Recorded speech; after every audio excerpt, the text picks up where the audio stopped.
Ke eleksyon Sdang samoy Mawphlang kala Sdang ban shongshit bah hadin babon kinong ilam jangki wei ki parti kilawan ban iasoh chaka parti NPP. Haka jingalang kabalong haka arterik mentau benai risau ajar arpwei ha kaber ke NPP kala priang buram ya bon ngat kinong ilam jangki parti badan haka te ke konstituensi kentup yoba Chester Wardri nak HS PDP. Hakani kaski bapriang buram ya kita ginong ilam lai don langru Presiden ke NPP East Khasi Hills District uba Jet Kurba kumjuru General Secretary uba Ainor Tensong nalor Presiden ke NPYF Mawphlang uba KS Kharchiyeng bat kiwe. Pi kani ka jing pelong ting benda tolong ba ngipun klan ni khot marwa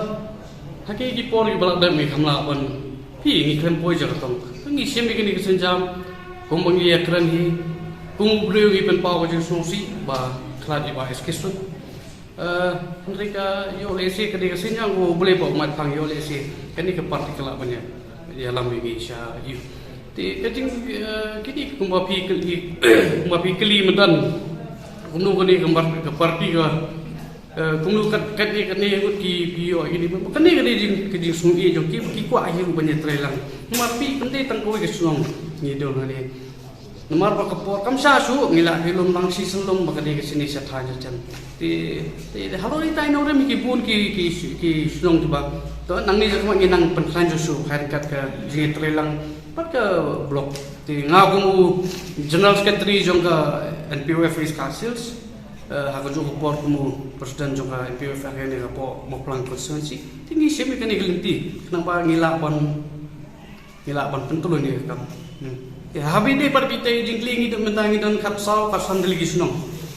ngadon ke record tingin ngasumai phang khnya ke phanyola neng ke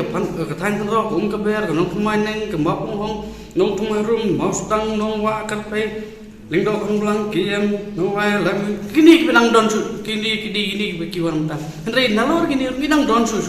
teman nombor baka perut mi brom ke perpol jong keseng jong ke sarkar imla ban ilmu si sundum jadi ingin nang penya ne ya kini ka nang pentuluan sakmat hakajing itu rengkat bak blok kanang ba ya ke ba ni kemu ni yo on kiso ai ta ingin dodon e kulisun